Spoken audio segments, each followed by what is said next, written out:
Good afternoon, Board of Trustees, and all those watching. We are calling to order the March 12th work session of the Port Jefferson Village Board of Trustees and calling it to order at 5:06 p.m.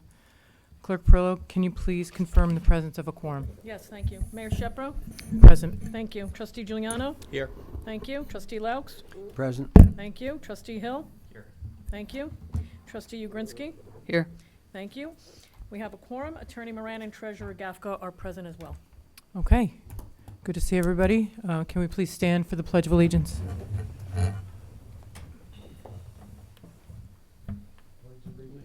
To the flag of the United States of America and to the republic for which it stands, one nation, under God, indivisible, with liberty and justice for all.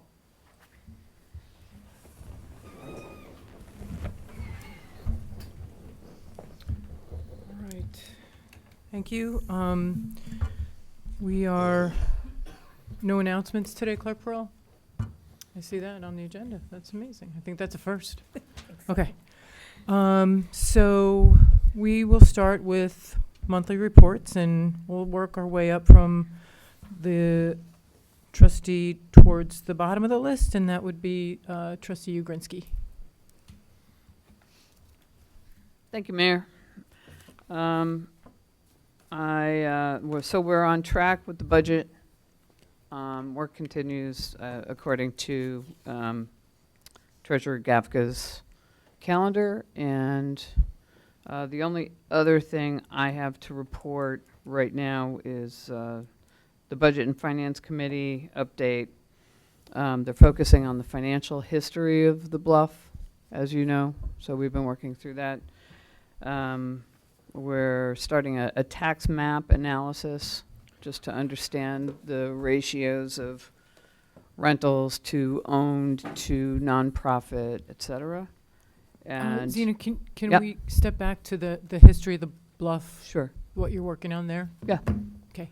Yeah, it's essentially the analysis that Stephen, you and I have talked about, just to understand, sort of lay out the history, what was spent, who the vendors were, what the decisions were moving forward, in anticipation of some of the decisions that need to be made now. So I always find it's helpful to understand history before you proceed with any further movement. I think there were some things that will be useful in comparisons, so pricing on certain things that we may be buying again. Okay. The drone analysis is one thing, for example.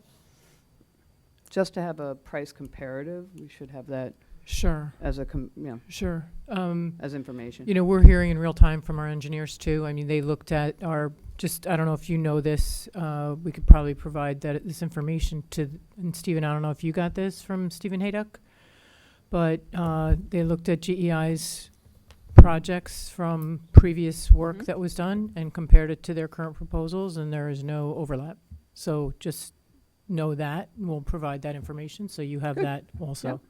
Great. And then obviously the analysis of the current budget as it's evolving.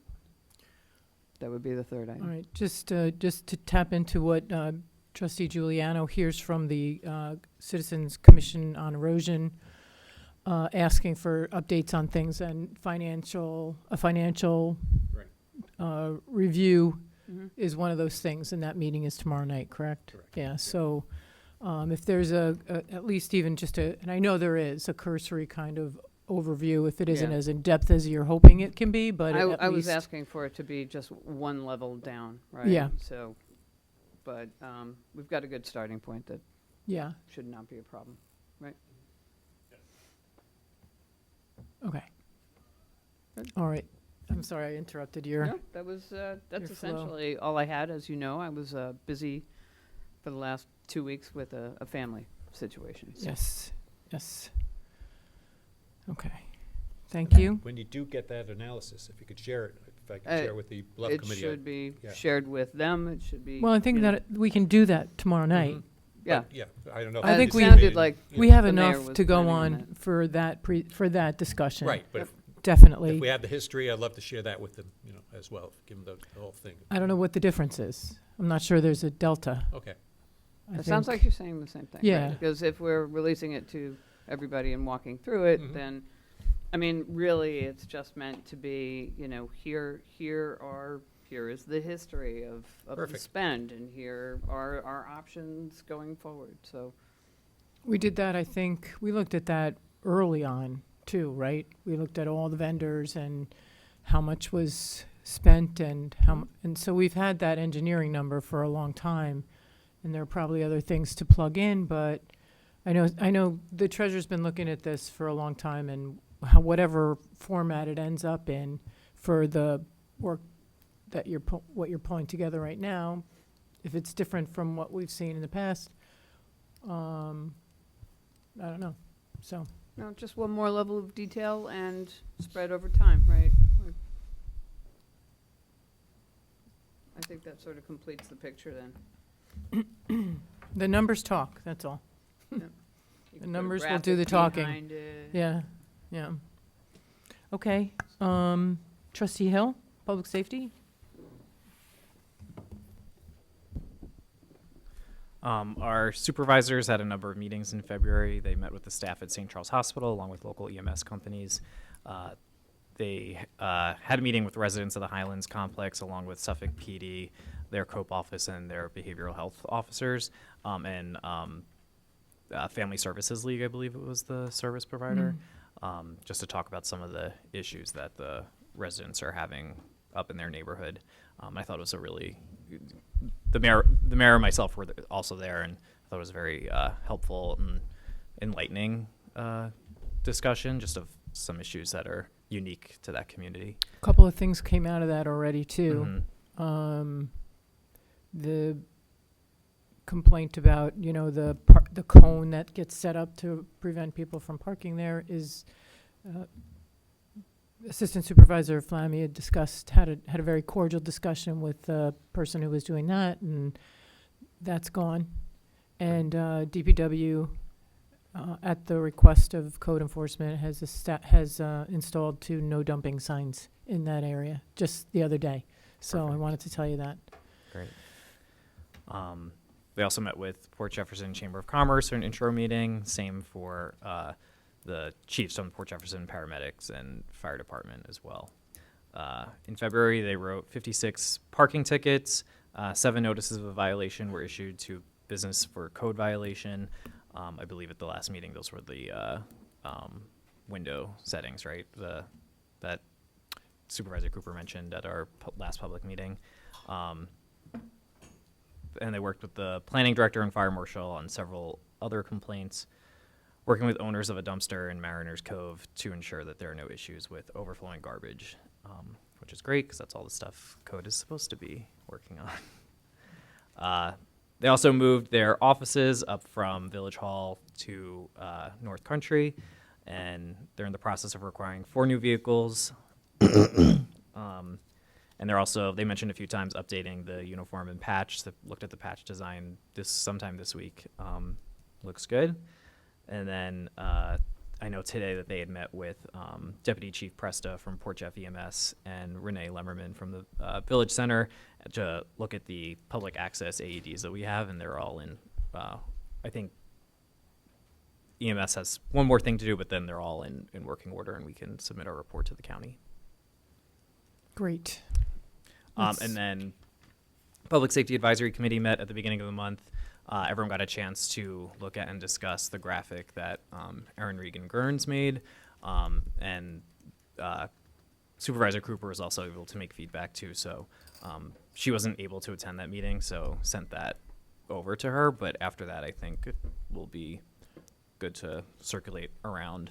Great. And then I should be good to go whenever we're satisfied with it. Okay. Is that so?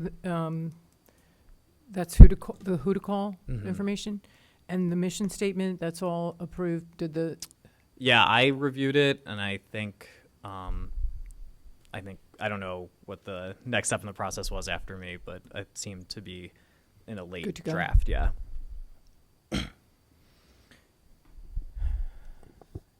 Okay. All right. Good. May I ask a question? You just did. May I ask two questions? Yes. That was my first one. Now, just a quick question. So, the Port Jeff Civic was yesterday, so I'm excited that you just talked about sort of the who to call and when to call which party, because that came up last night. So, Monday. yeah. So what's the plan on? It's Today's Monday. Wednesday. Whatever. I know. Who cares? It's I a lose it too. weekday. I got lose that. times. Yep. Just curious, like, how are you going to communicate, or how are they going to communicate that out? Do you know yet? Is it going to be like cards, or mailing to? We discussed making magnets for them. Great. Yeah. I think we just have to price it out. I truly have no idea how much. Oh, sorry. Thank you. I have no idea how much. We said for folks at home, we're thinking about making magnets, and then we can have them at Village Hall, have them at the Village Center, and then folks can throw them on their refrigerator. And We can throw 'em- the newly electeds can throw them out at the parades. The parade, 4th of July. Yeah, so we'll get prices on that. I mean, Fran can kind of put it together in a design and see what that looks like, and if we have the funding, maybe in the mayor's account. We'll try. We'll go for it. Like, I don't think it's going to be insurmountable in cost, but we'll see. I could be wrong. Okay. One more question, and you did. I saw you did write back to me this afternoon, but in terms of two things, I just received the. I don't know if it was an intermunicipal agreement or something that the village has with the school district. Have you seen that? Have you seen that, Stan? No. We're trying to find out if it was actually voted on in 2022. It was an agreement that was signed by the mayor and the superintendent, I think, or maybe the president of the school board, maybe the superintendent. For our code enforcement folks to be able to go and patrol the school grounds. And it has reference to a lot of things in there, and it's so I don't know if we don't know yet if there's minutes that reflect that the board voted on agreeing upon that. But there are some things in there that if code enforcement, and we didn't even have a chance to talk to Cooper and Flammy about it yet, but we have to look at it in earnest and see if it's something that is a service that we're even legally if we're allowed to do that. But the former village attorney seemed to think that we were. Okay. So we'll see. Okay. And the other one was the how can we is the pick up and drop off area something that we should work on in the off season, outside of the school year, or are there still meetings going on talking with the district about whether or not they have alternative solutions for that pickup and drop off area? And I know there was a recommendation to go ahead and put those signs up on the other side, but on the other side, on the south side of Old Post Road, but half measures are we probably should have a full-on plan with the district before we start doing, piecemeal public hearings and things like that. So if we can, is there something I can do to help with the district? There's some lawsuit. I don't know if you've seen this lawsuit and reported in Newsday with, I think it's North Hempstead School District, with the bus signs. Like, the district in North Hempstead voted not to have the stop signs on the buses, and a lot of people got tickets, and there's like a class action lawsuit that they'll be, it's looking like the the town, the district is gonna take, somebody's gonna take a hit on it, I don't know who. My question is this, is it district determined or is it county determined to use those, to adhere and have regulations around those stop signs coming off of school buses? Does anybody know? Okay. Because the reason I ask, I feel like I've talked about this before and asked about this, but because we know that the reason why cars don't like to go through the driveway is because those buses are stopped and the stop signs are out and they can't pass the stop signs, potentially. I haven't witnessed it myself. I'm not sure if that's the case, but I'm hearing that that is the case. And if those bus stop signs are not out or not utilized or whatever, does that change how we can do things? Well, when Trustee Laux and Supervisor Flamia, Cooper went to go just watch it, I think we went on a, it was the first day back after a break, so it seemed like everyone was doing something after school. So it was the traffic crossing guard said, it was an underwhelming day for the problems that they have been seeing.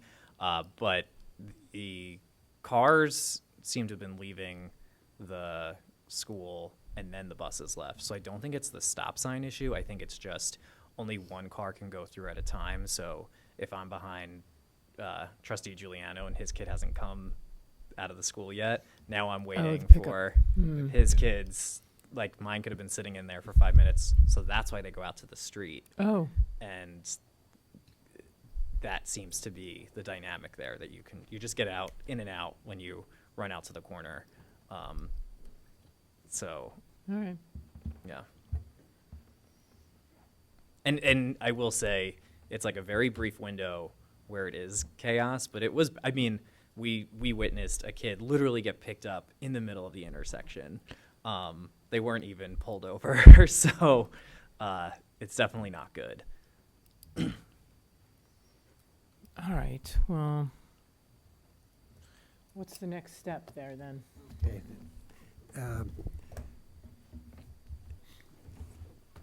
Trustee Hill is right. The day we were there wasn't a lot of traffic.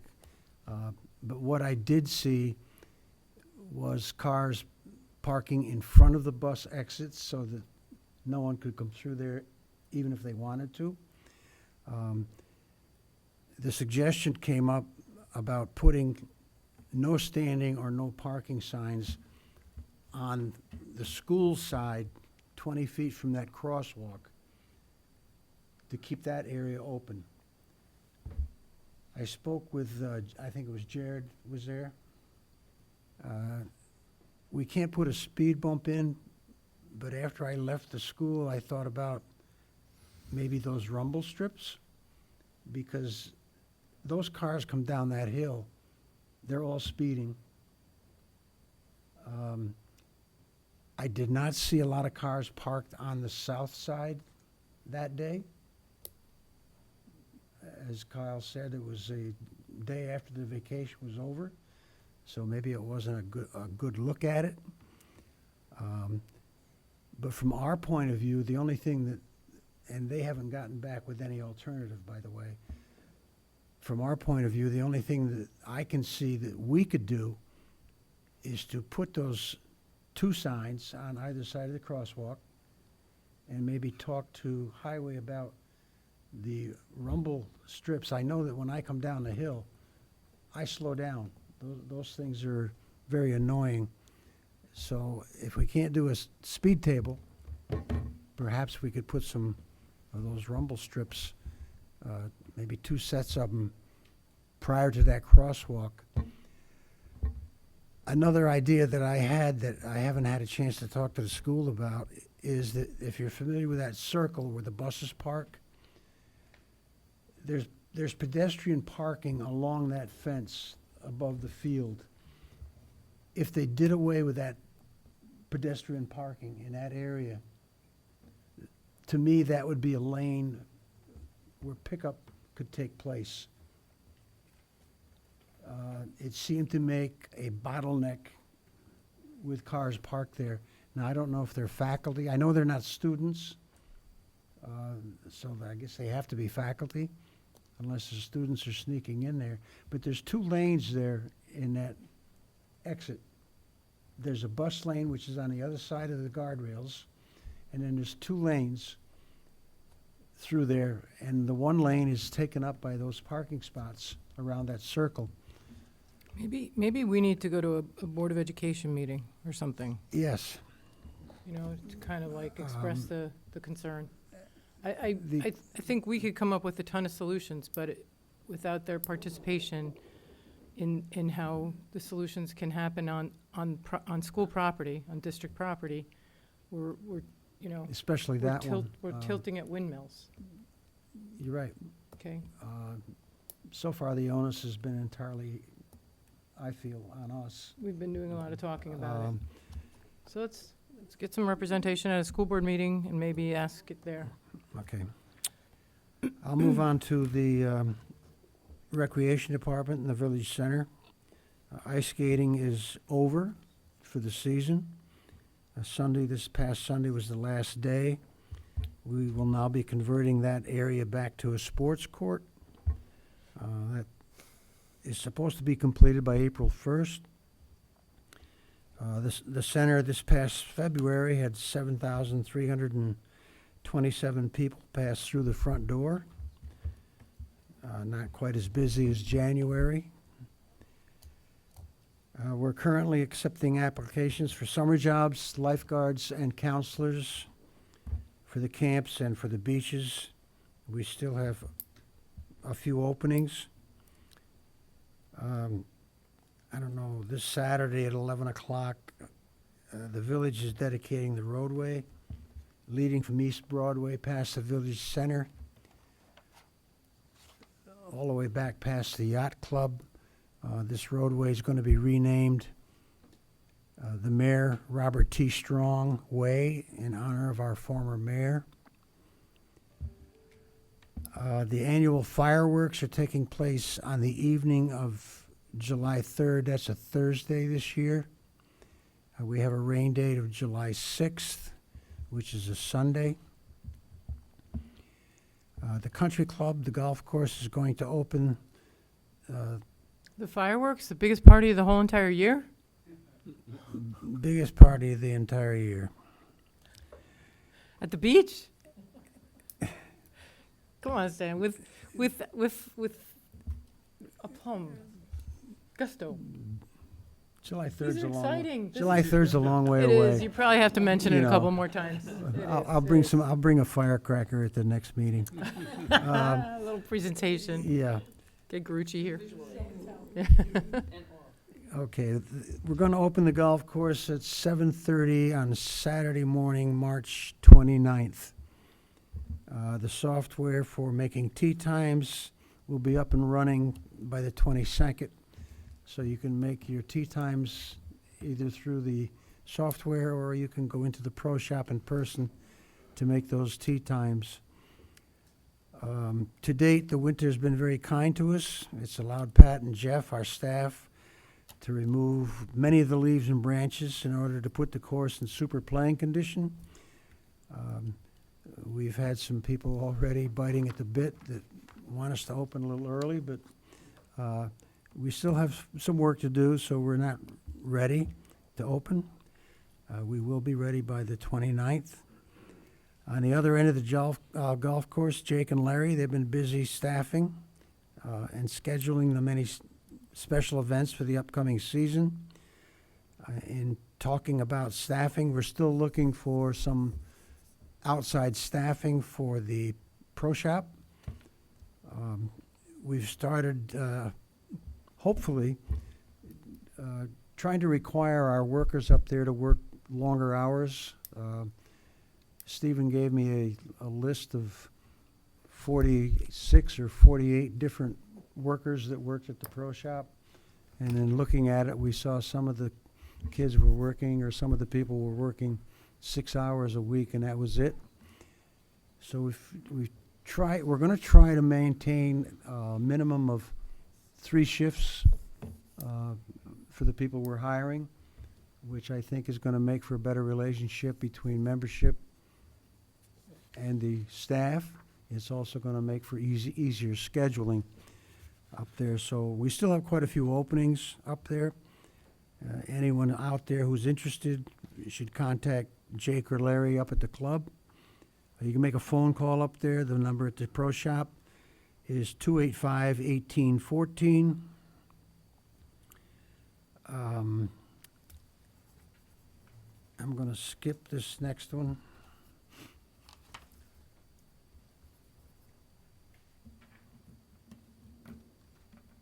Or should I?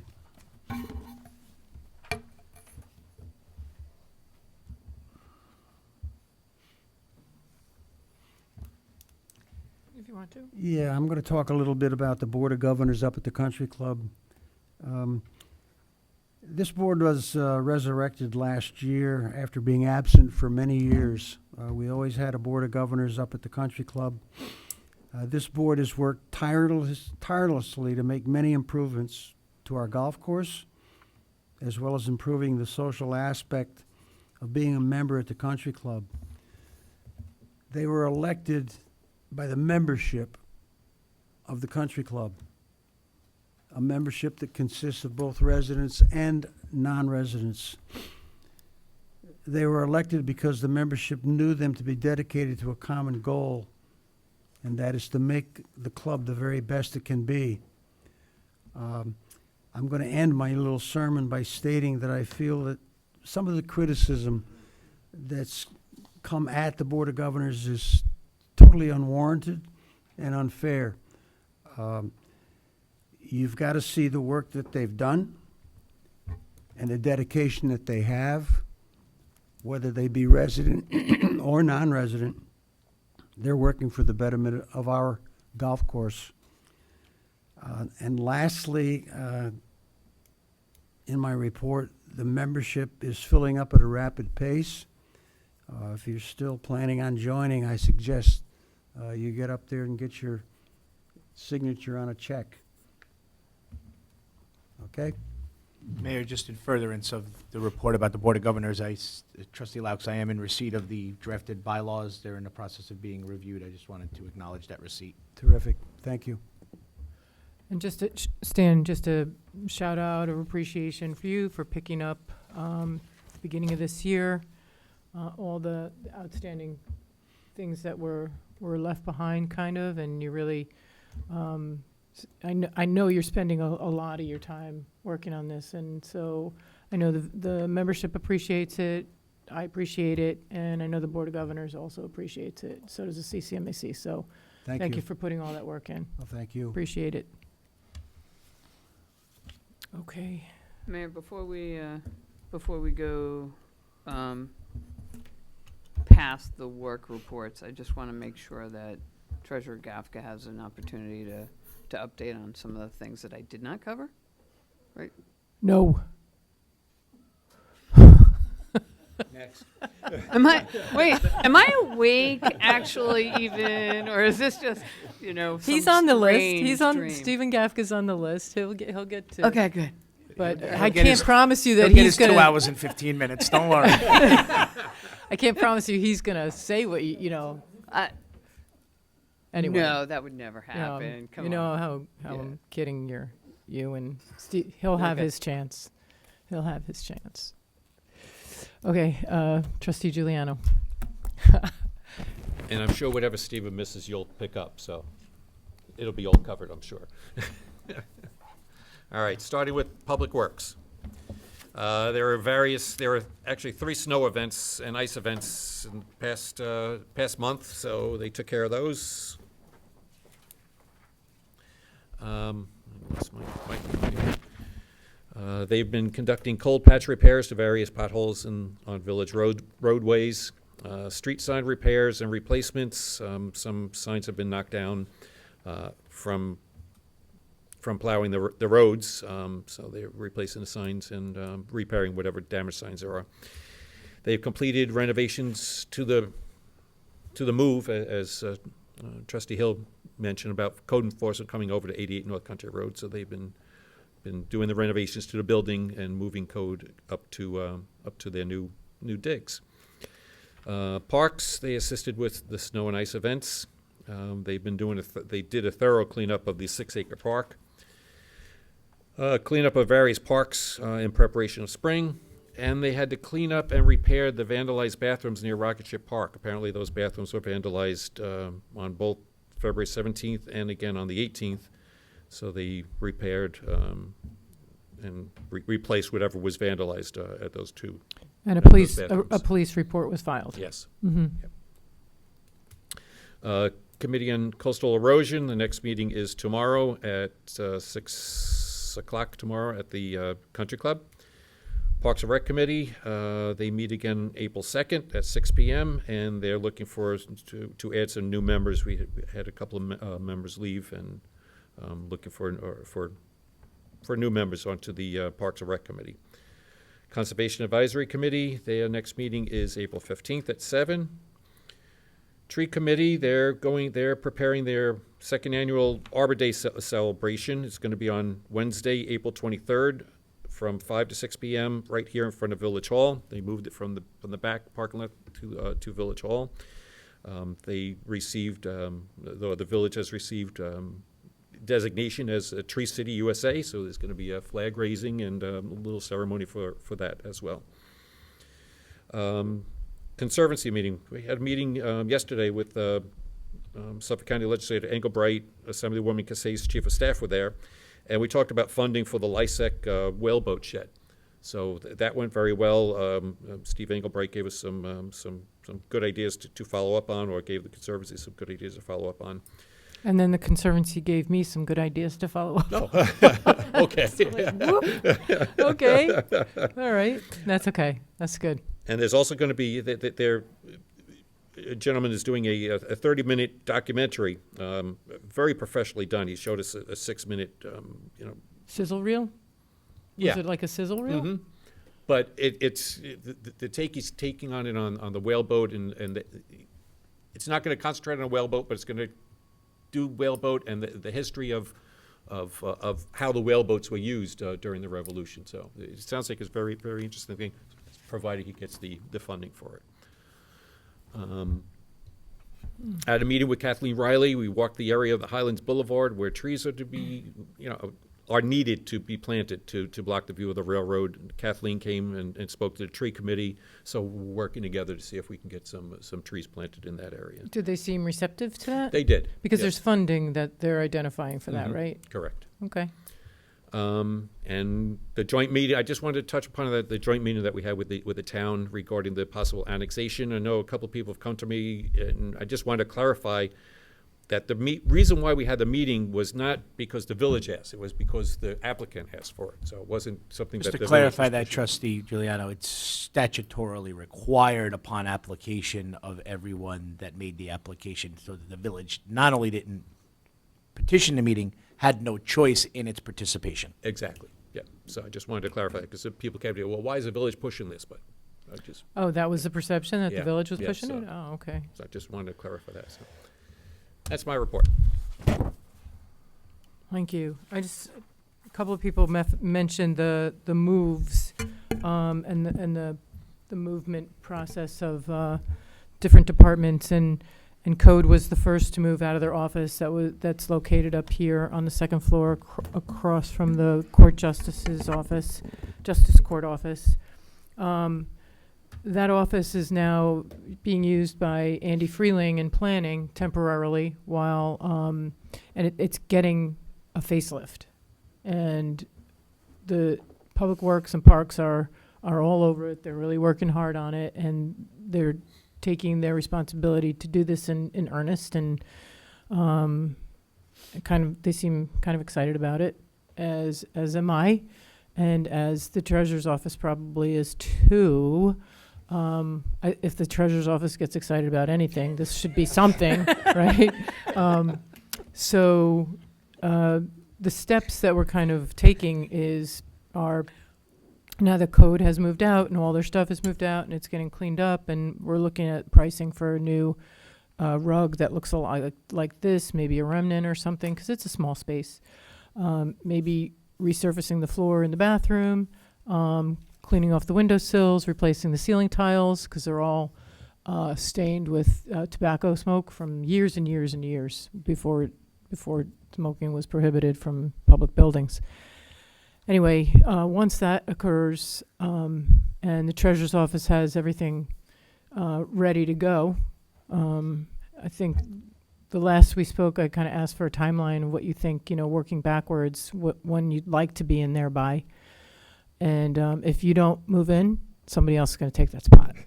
I mean, that place, that room, that office is going to be coveted by many. In fact, Andy Freeling's already talking about not wanting to move out. So.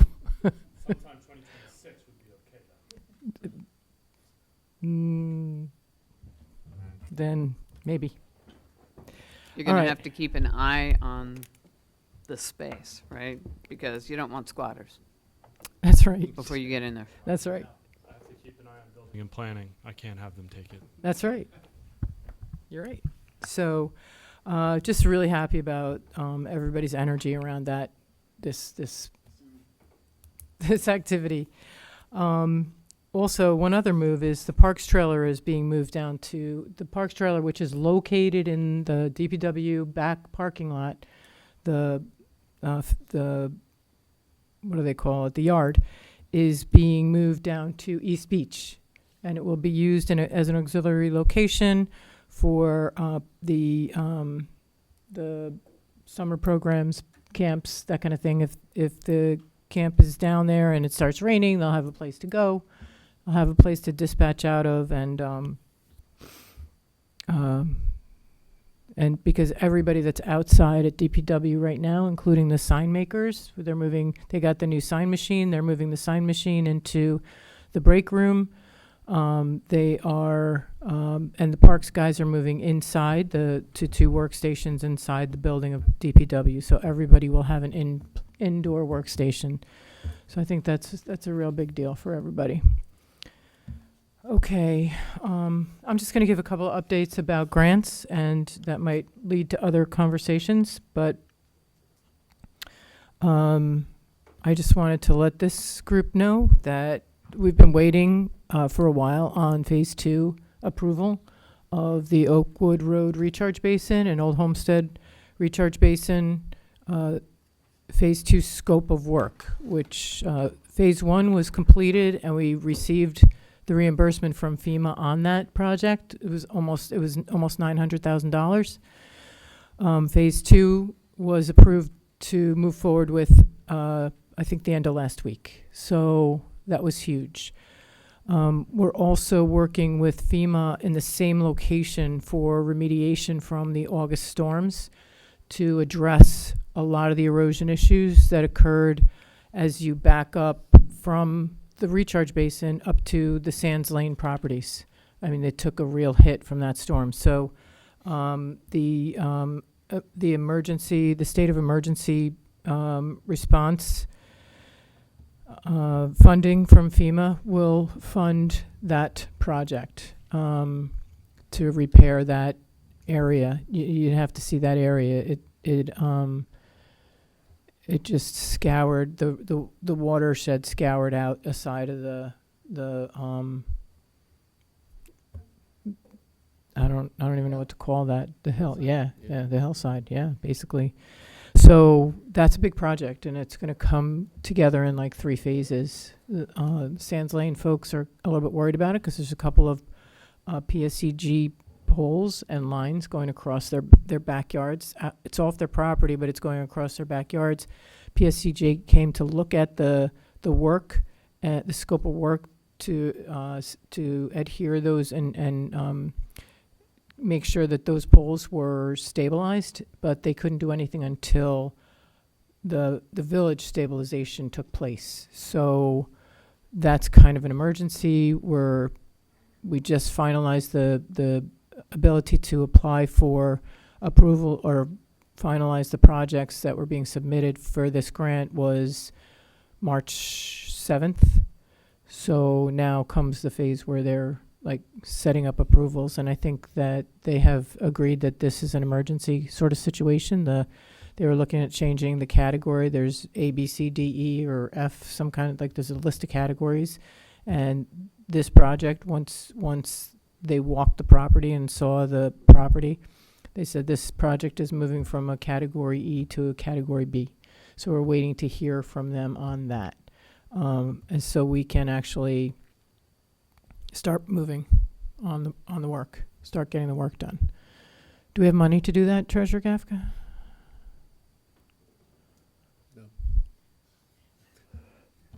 That's part of my work session to discuss some of the resolutions that I'll be asking the board to approve this evening. We're going to try and get some of the funding in place, and then we'll talk about some options Okay, for funding. thank you.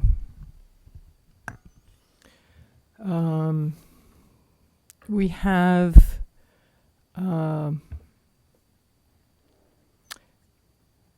we're getting ready to interview 3 engineering firms tomorrow.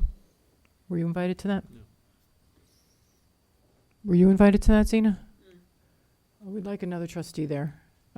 That's my bad. I think I asked if it would be okay, is it overkill if we have a mayor and a trustee in these interviews? And I was told, no, it's not. And then I said, oh, good. And I forgot to ask you. So tomorrow at 1:30? What time is it, Sylvia? Hold on. I believe we start at 11:30, but I'll confirm that. Early morning. Yes, 11:30. Okay, great. So we got 7 responses to that package, and so 3 rose to the top. For the hazard mitigation, planning, and engineering down on Barnum and up to Maple and back down to the Mill So, Creek. Mayor, if I may, all the proposals were all vetted by our village engineering firm. And of the ones that the mayor just told us about, all of them, we have a short list of 3. So we have a selection committee, and those 3 will be presenting, and then we'll have a brief Q&A after each presentation, and they're going back to back tomorrow. I think a half hour, 20 minutes or a half hour each? Yeah. Initially, it was 40. It was 20 for presentation and 20 for Q&A, which I think is overabundant. So we shortened it a little bit, and this is all with the goal of getting something on the agenda for the 26th. Yeah. So the work can begin. Thank you. Next update is we got the DASNY grant executed contract, or the contract to sign, which the mayor was authorized to sign that agreement to receive the reimbursement for the DPW annex for the Emergency Operations Center. So that's up to $450,000. I'm told that the next step is for our legal counsel to sign it. So just waiting for that, and then the thermometer continues to go up, I think. Just watch the bank account and the ACH deposits.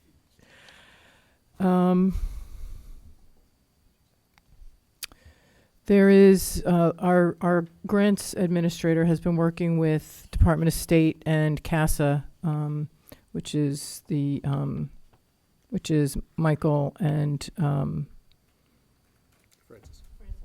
Campani and Schwarting. I'm sorry. To put together another requirement, which is another PAC meeting. And the scheduled date for that PAC meeting to present the updated plans is April 23rd. Is it at 6 o'clock? It is at 6 o'clock, and we have confirmed the flyer with Department of State, because that has to go through Department of State. So that's been confirmed. It's going to the newspaper. It needs to get to our committees, to the library, and to the village center, as well as Village Hall. And Okay. be posted on our website. Okay. Maybe our social media team can promote that too. And we should promote it at every single... April 23rd is a board meeting. April 30th is our board meeting, no? Yes.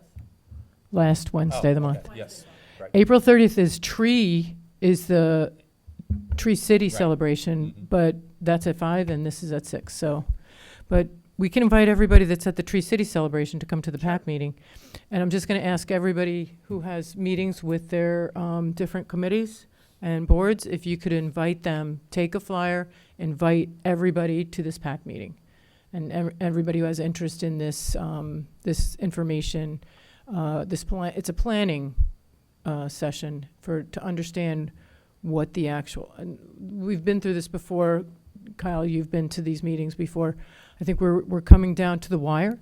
The grant should be concluded by towards the end of May, and this is one of the final requirements. And I think Department of State is really pushing us to not go for an extension, and this will really help us. The more people that show up to the PAC meeting, they'll know that we're really doing due diligence to get the community involved and get the community's feedback. So we'll have enough flyers to give to everybody, or I think we should probably print up 100 or 150 flyers and give some to each trustee as they go ahead and meet with their committees and boards over the next month and a half. And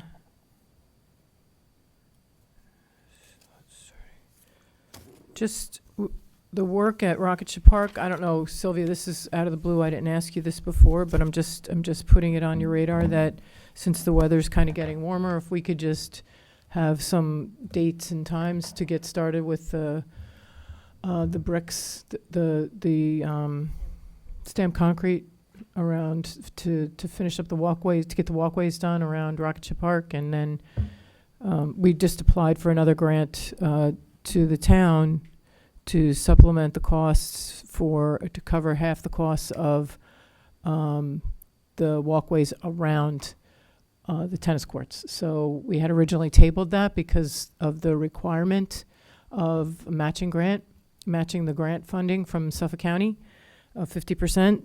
But if this grant comes through from the town, the whole expense will be covered and we'll be able to do the tennis court walkway too. So that's exciting. Yeah, I think there's a couple of new applications that came in to building and planning for some pretty high profile locations, but I'm going to wait to talk about that because they just came in today. So there will be some information coming out soon as the building department, planning department is ready to talk about them in earnest. So, and that's it for me. So I think we're going to go with the treasurer first because Trustee Ugrinsky is chomping at the bit. You know, sleep deprivation is a terrible thing. With that, I will hand it over to the treasurer. Thank you, Mayor and Board. I'm going to try and be brief, as hard as that may seem.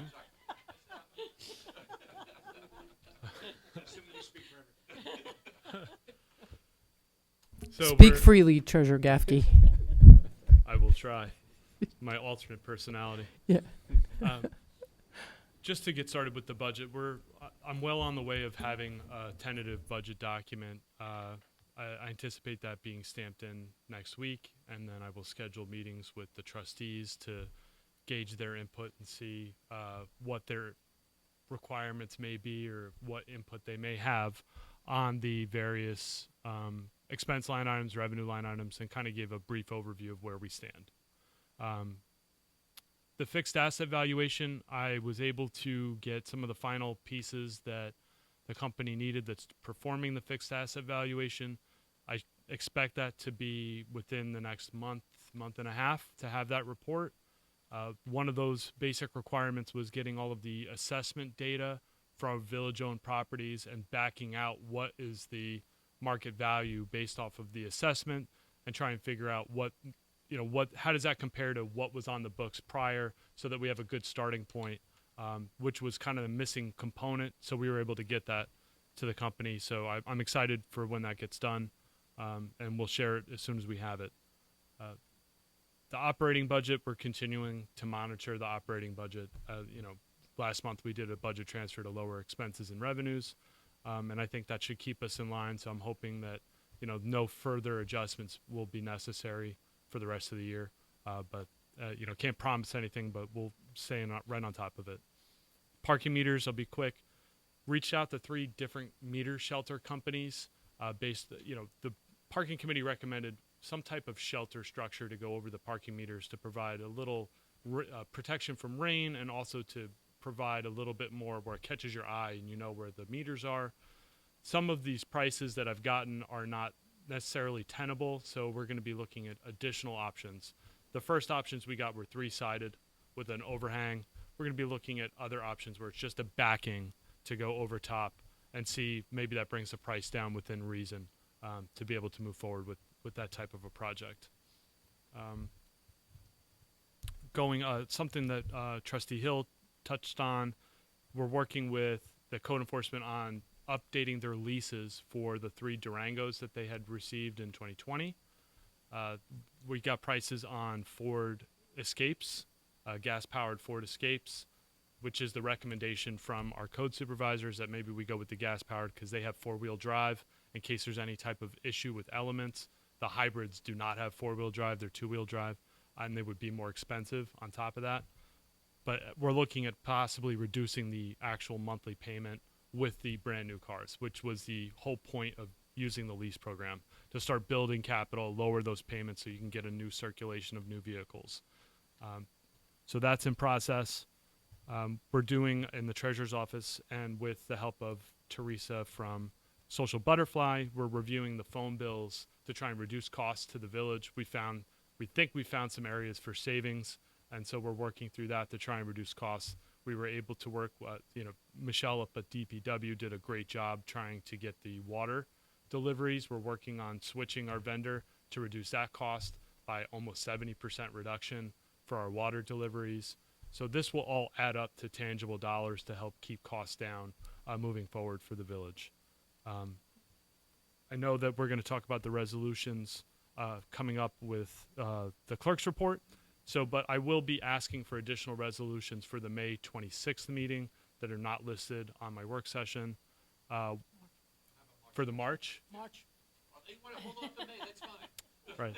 I get my M's mixed up. So for the March 26th meeting, one of them is going to be the village received a $39,000 reimbursement when they did work for the village hall bathrooms to make them ADA accessible. That money, when going back and reviewing it, turns out it was rolled into the general fund balance and was never moved to capital.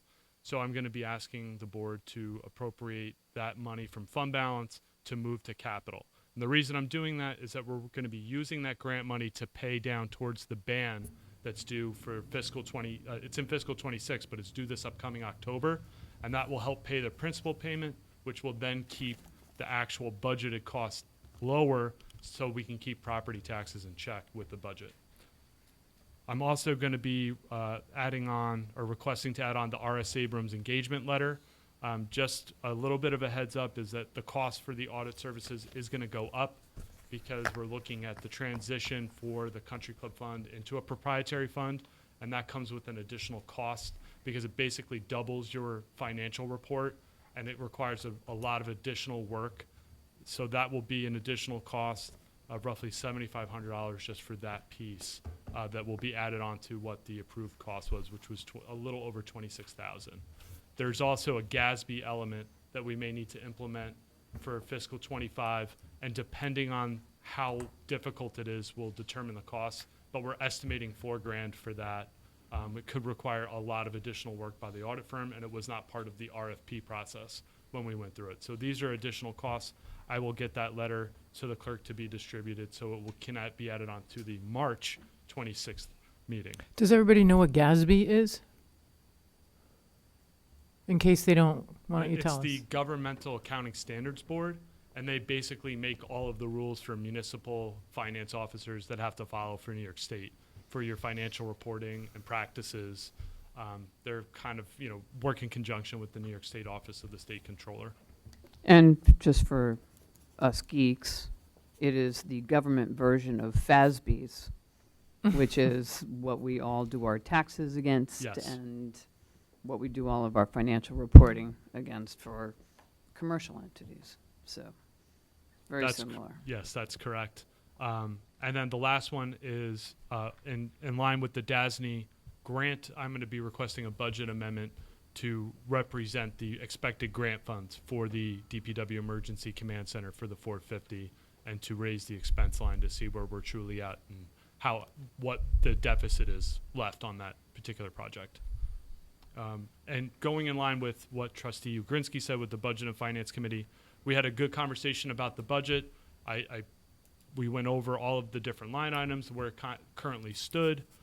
There are some things going on that we're trying to adjust, some different expenses that have changed within the last week or so that we're adjusting to come up with the final document, but valued their input, so they all have those, and they're going to give me what their input is on what they've seen with the budget, maybe some recommendations on if we're spending too much money in one area or the other. But I look forward to their input.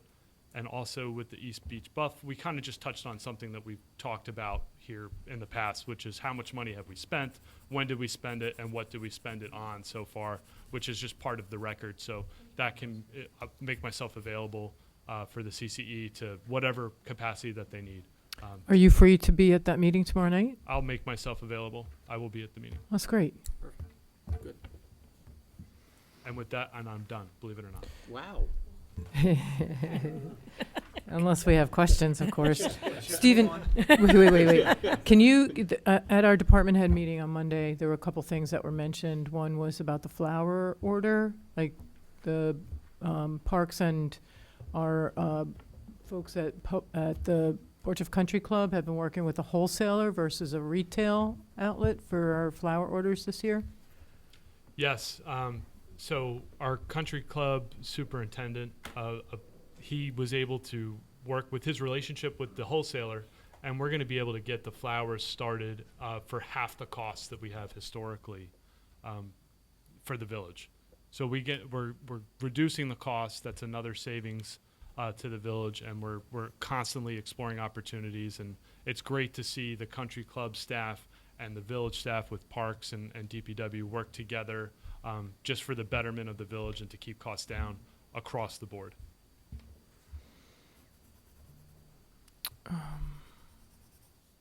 Okay. Clerk Perillo. Thank you. I too will attempt to be brief. We discussed the RFP for hazard mitigation earlier, and in that vein, we will be voting tonight on the solicitation of 2 additional RFPs, and both of those are revolving around the beach. We had gone out for RFP regarding a concession last season, and to no avail. We received one response which was not appropriate.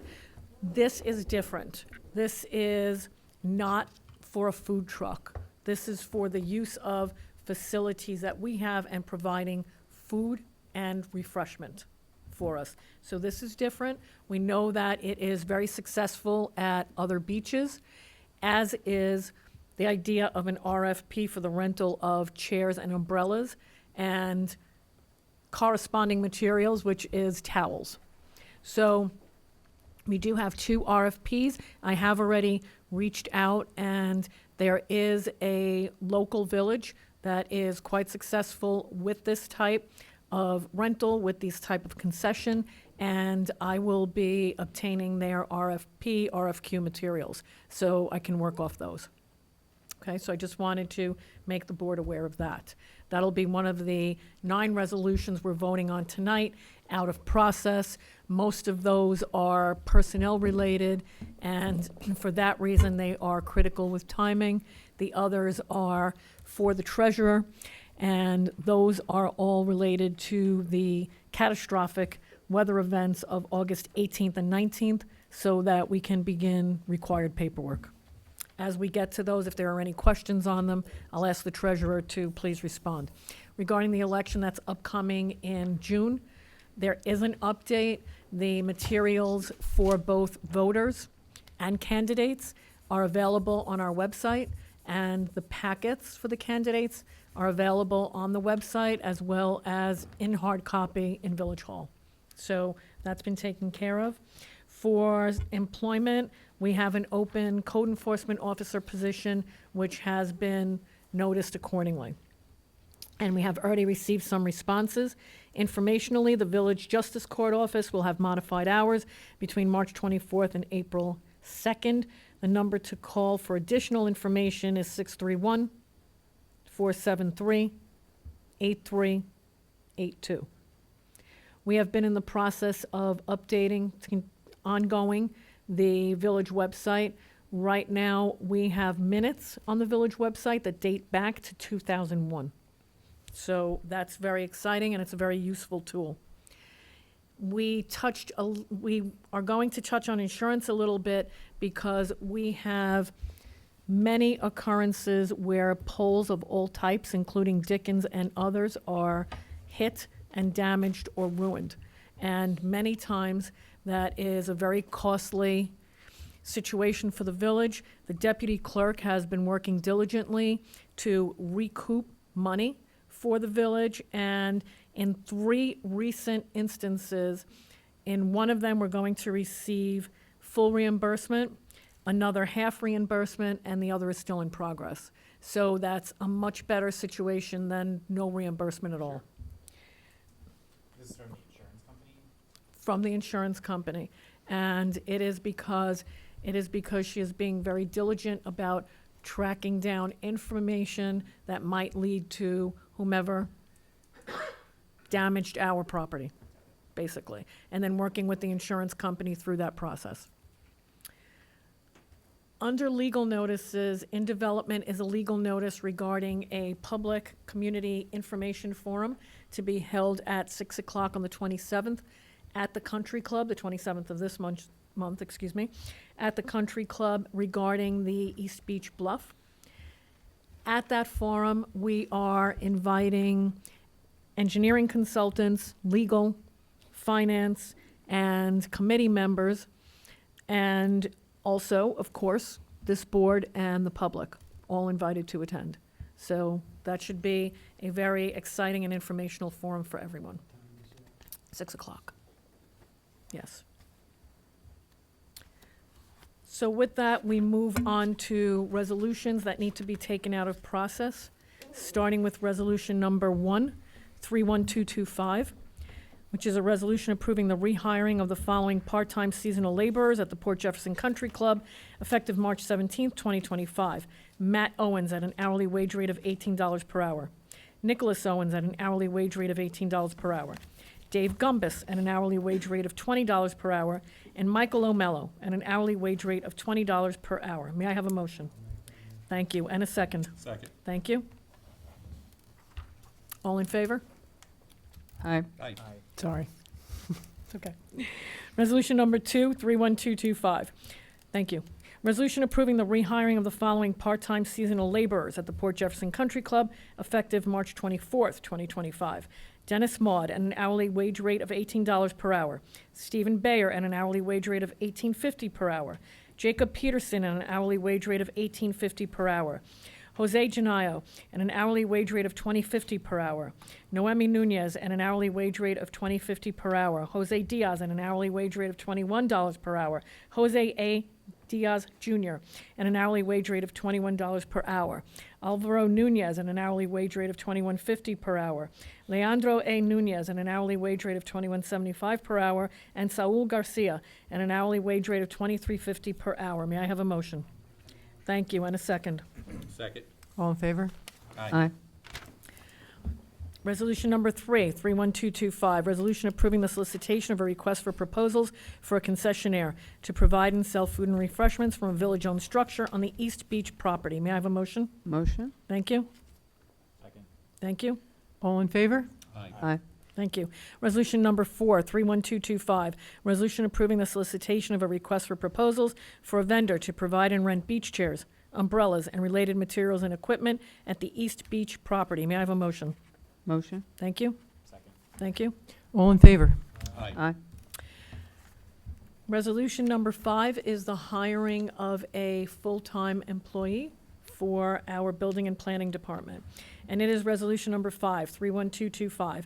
Resolution approving the hiring of Daniel T. Gross as a year-round full-time senior planner in the Village of Port Jefferson Building and Planning Department at an annual salary of $78,000 per year effective March 31st, 2025.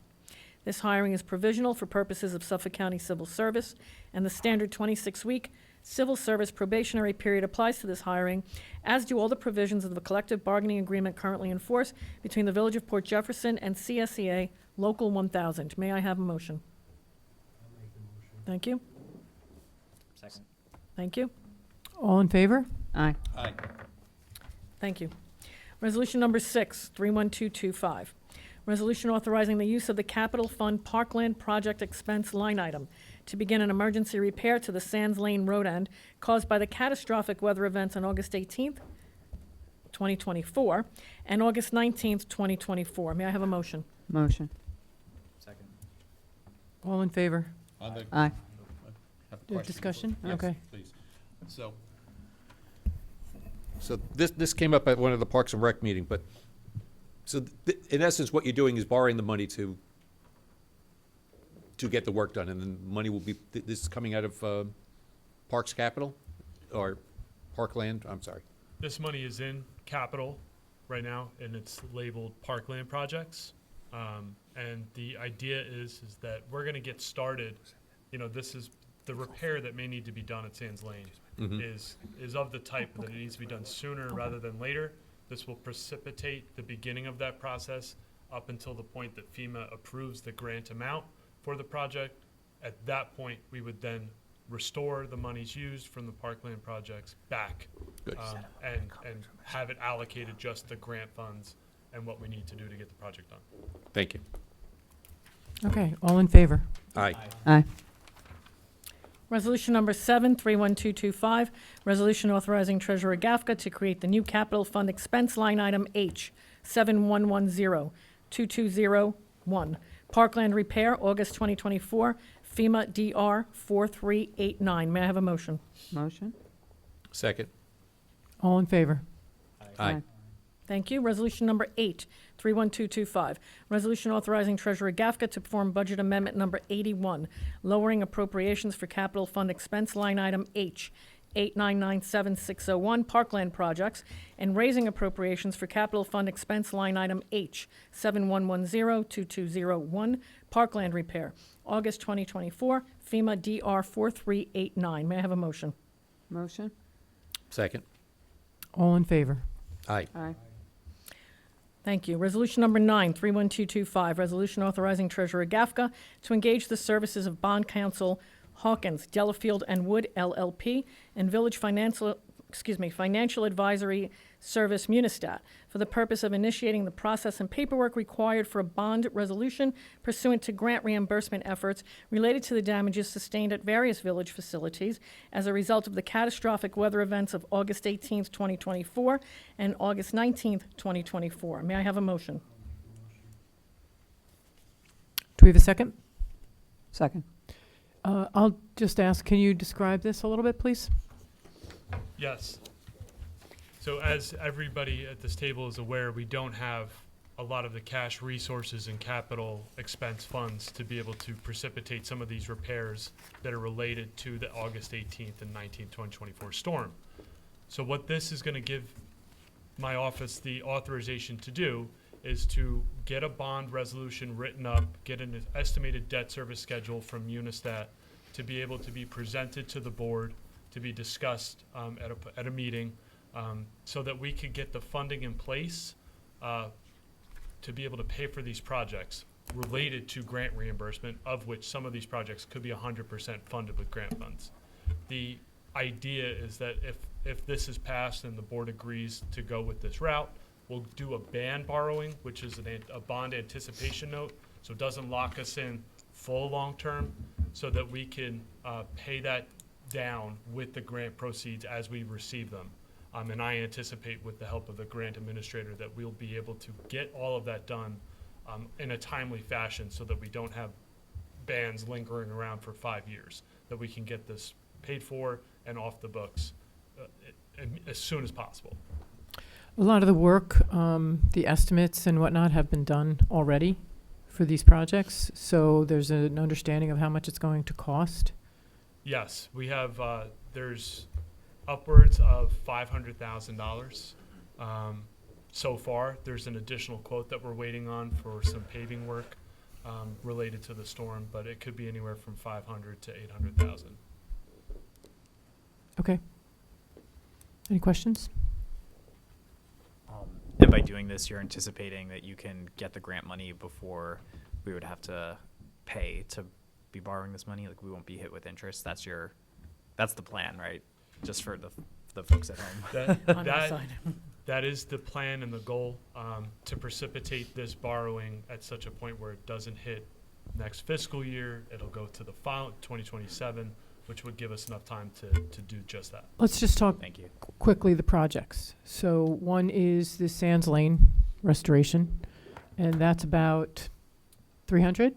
A little over 300,000. Mm-hmm. And then there's the wall at Centennial Park that supports the yacht club building, but it's under our jurisdiction, and that's about 100. Yeah, that's two parts. One is restoring what's currently there. That's about 100,000, and then additional mitigation, which is permanently fixing it, for another 120 and change. We really support that yacht club, don't we? Literally. Literally. We literally support the yacht club. I hope they don't say otherwise. And then the third, there's also, we already did some restoration to the DPW property that we're looking for reimbursement on. And what's the third? Is there more than two projects, or is there one more? There's also, we're waiting on an estimate for Beach Road, going down to And East approval. Beach. We're not sure that's going to be. We're not sure, but we're getting the estimate. I want to be ready just in case. Okay. Can we talk about where the grants that we're expecting to pay for that? Because isn't some of that covered, or didn't we have something that was covered by ARPA money already? No, none- So we finished nothing that we're discussing related to the storm is. This is all the Okay, but emergency, this is when the we declared a emergency state of August emergency. storm. Mhm. And Yeah. the county Yes. helped us, and the Yeah. state helped us, and then the federal government said yes. Yeah, no. So that's where we're getting the reimbursement So from. do we have an estimate of order of magnitude? So are we comfortable that it's going to cover it, or?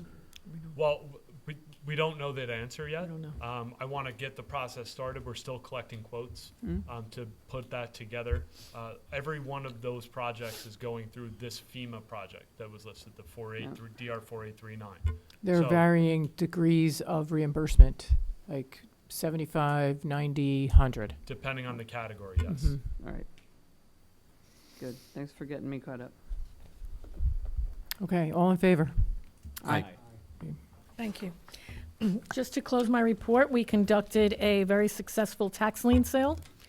And that yielded almost all the monies that were outstanding, with the exception of $4,000. So I wanted to thank Kelly for her help. And that was actually a remarkable feat. Of course, the treasurer's office, we all worked together. And just wanted to say thank you. How much is that now? It's about what we collected was $117,054.48 Okay. out of a little over 120. Nice.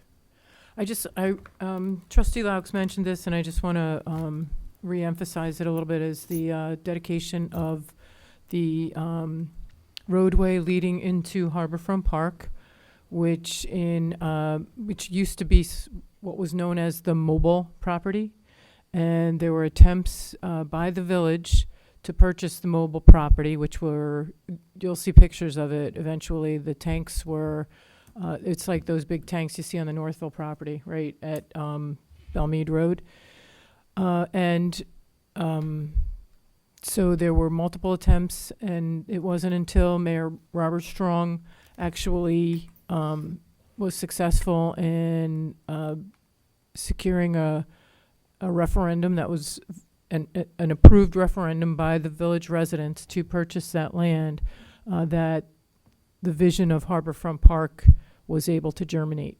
So this is a pretty significant ceremony to honor and recall Mayor Strong into forever. This street was known as Surf Road and something else. There were two names to this roadway.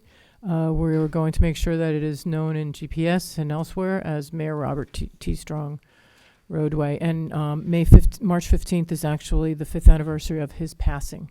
So it has multiple significance. And we invited, it's posted on social media handles for the village. And the Conservancy and the Historical Society were also invited. So we expect a nice crowd. And then also the polar plunge is right after that, correct? It's the same day. Yes, so Father Frank has agreed to stop at our location and bless the new roadway name and make his way down to the beach where the polar plunge occurs. I might. I might roll my father into the water. I don't know. My mother too, because hopefully they will be there. So, okay, what's next? I'm good. We have a guest downstairs. Okay, so we are going to request a vote to go into executive session. So can I have a motion for board to go into an executive session to discuss? Contract negotiation, particular performance on the motion. I'll second it. Okay, all in favor? Aye. All right, thank you. When we come back, we will not have anything to vote on, I'm pretty sure, so